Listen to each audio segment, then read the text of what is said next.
तो guys, super hero वैसे तो बहुत ही ज्यादा पावरफुल होते हैं और सुपर विलन उनसे कम पावरफुल होते हैं, तभी तो वो सुपर हीरो से हार जाते हैं। लेकिन जब कोई सुपर हीरो सुपर विलन बन जाता है, मतलब वो अच्छाई को छोड़ के बुराई की तरफ चला जाता है, पूरी तरह से इविल बन जाता है, तो वो और भी ज्यादा पावरफुल हो जाता है। क्योंकि जब भी कोई सुपर हीरो होता है तो वो कभी अपनी पूरी पोटेंशियल का यूज नहीं करता, लेकिन जैसे ही वो इविल हो जाता है वो अपनी पावर के पीक पर होता है और वो अपने पूरे पोटेंशियल को यूज करने से पीछे नहीं हटता। और ऐसे ही कुछ सुपर हीरो है जो कि मार्वल के अंदर भी और डीसी के अंदर भी है, जो कि सुपर हीरो तो है लेकिन एक समय पे वो इविल हो गए थे और अपनी पावर के पीक पर थे। उन्हीं के बारे में आज आपको मैं बताने वाला हूँ इस वीडियो के अंदर। तो वीडियो के अंत तक पूरा देखना और वीडियो को लाइक करके चैनल को सब्सक्राइब कर देना। तो चलते अपनी वीडियो की तरफ। तो 5वें नंबर पे आता है अपना वुल्वरीन। अब वुल्वरीन पूरी तरह से इविल नहीं बना था, बल्कि उसे कंट्रोल कर लिया गया था। अब होता ऐसा है कि कॉमिक्स के अंदर एक बार कुछ विलन्स जो है वो एक्स-मैन के मेंशन के ऊपर अटैक कर देते हैं, जिसके बाद वुल्वरीन उन सबको किल कर देता है। लेकिन फिर बाद में उसे पता लगता है कि ये सब तो मिस्टीरियो का बिछाया हुआ एक जाल था और जिन लोगों को उसने मारा है वो और कोई नहीं बल्कि एक्स-मैन टीम के मेंबर ही थे।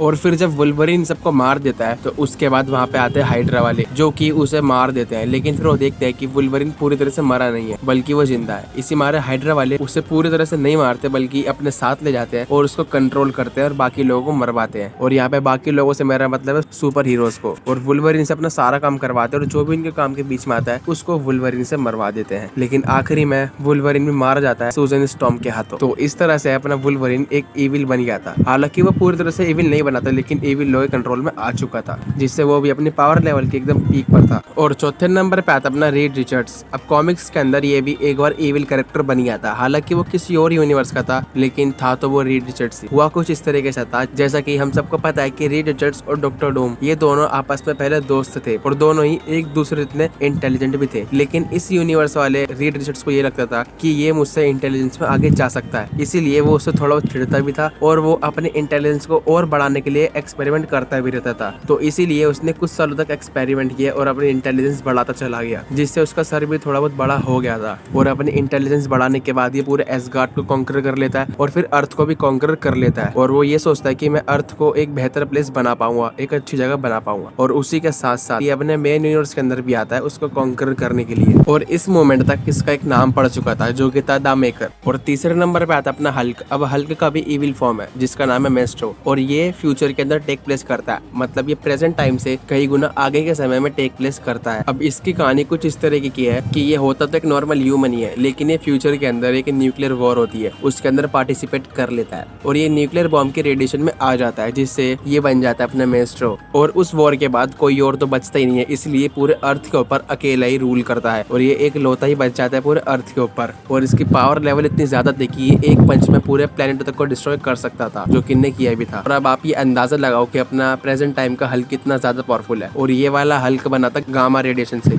और ये जो फ्यूचर वाला मेस्ट्रो है ये बना है न्यूक्लियर रेडिएशन से। तो इसकी पावर लेवल भी काफी ज्यादा हाई है अपने नॉर्मल वाले हल्क से। और दूसरे नंबर पे आता है अपना सुपरमैन। अब सुपरमैन अपने गुडेस्ट फॉर्म में इतना ज्यादा पावरफुल है, तो सोचो ये इविल फॉर्म में कितना ज्यादा पावरफुल होगा। अब ये डीसी कॉमिक्स के अंदर कई बार इविल बन चुका है और वो किस तरह से बना चलो आपको बताता हूँ। कई बार तो ये अपनी मर्जी से इविल बना है और कई बार इसे लोगों ने फोर्स करा था। फोर्स करने से मेरा मतलब है कि कोई इसकी बातों को अप्रिशिएट नहीं करता था, इससे लोग डरने लगे थे कि ये इतना ज्यादा पावरफुल है तो क्या क्या कर सकता है। और ये किसी की हेल्प भी करता था तो लोगों को लगता था ये हमारा बुरा ही चाह रहा है, इसी मारे इसे लोगों ने फोर्स करा था कि ये इविल बने। और जब ये बन गया था इनने काफी ज्यादा तबाही मचाई थी, क्योंकि इनने जोकर को खाली अपने एक पंच के अंदर ही पूरा खत्म कर दिया था। उसके पेट में एक पंच मारा था और वो मुक्का उसके आर पार हो गया था। और इसकी इविल फॉर्म में ऐसा कोई भी सुपर हीरो नहीं था जो कि इसे रोक सके, लेकिन वापिस से ये आगे चल के एक सुपर हीरो बन गया था। और अगर ये सुपर हीरो वापस ना बनता तो मुझे नहीं लगता कि कोई ऐसा सुपर हीरो था डीसी कॉमिक्स के अंदर जो कि इसे रोक सकता था, क्योंकि इविल फॉर्म है ये अपनी पावर लेवल के एकदम पीक पर था। और पहले नंबर पे आती है अपनी स्कारलेट विच। अब स्कारलेट विच इतनी ज्यादा इविल है मुझे बताने की जरूरत नहीं है, और इविल सुपर हीरोज की बात होगी तो इसका नाम तो आएगा ही आएगा। अब मल्टीवर्स ऑफ मैडनेस से पहले किसी ने सोचा भी नहीं होगा कि वांडा इतनी ज्यादा पावरफुल है और अगर वो इविल बन गई तो क्या क्या कर सकती है। और किसी ने ये भी नहीं सोचा होगा कि ये कभी इविल भी बनेगी,